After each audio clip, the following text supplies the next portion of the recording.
The United Arab Emirates is a global hub for science and innovation, thanks in large part to the talent and ingenuity of Emirati women who have pursued careers in STEM fields. Whether they are developing cutting-edge technologies to enhance quality of life or promoting the adoption of STEM programs in government, UAE women are improving scientific understanding at home, the US, and other countries.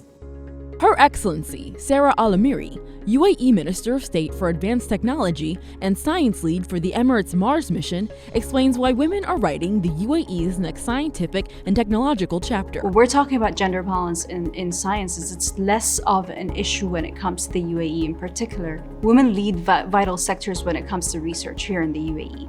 And it is not because there's a form of a quota or a requirement to place women in these roles.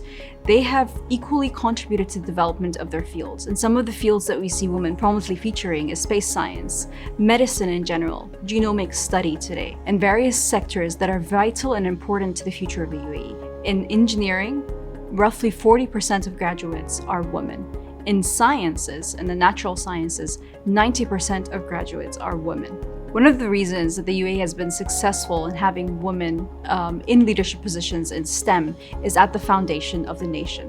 The UAE's founding father made it an imperative that every woman and every girl has access to not only basic primary education, but education all the way to the doctoral level. There is a scholarship out there for every man or woman to pursue education in whatever fields they feel they will create the largest impact in.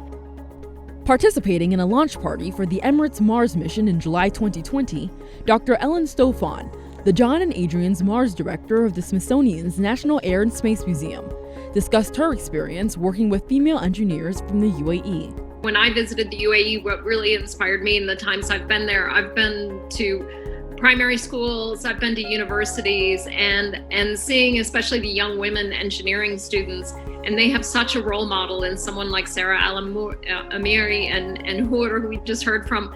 I mean, seeing women in these prominent positions is what it takes to inspire a girl to say, I want to go do that someday. So this is incredibly important what we're seeing here today.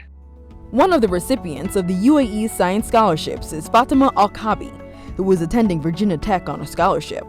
Fatima describes what it's like to develop as a young inventor in the UAE and what her goals are.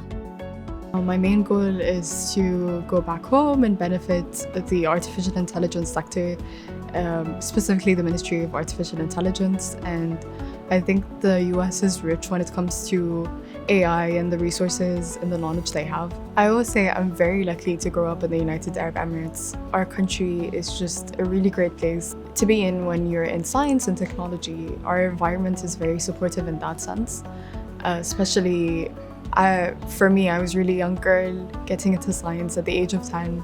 It was very surprising for people.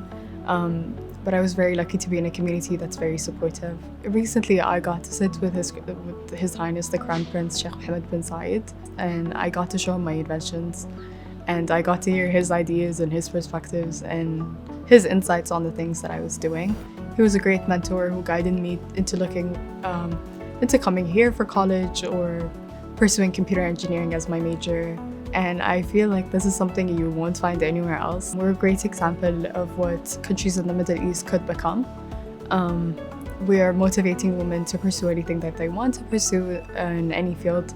So I think we're creating a great image for Arab women, Muslim women, but hopefully we'll be able to pioneer also gender equality on a global perspective in the coming years. To watch more episodes of Global Lenses, United Arab Emirates, visit thehill.com.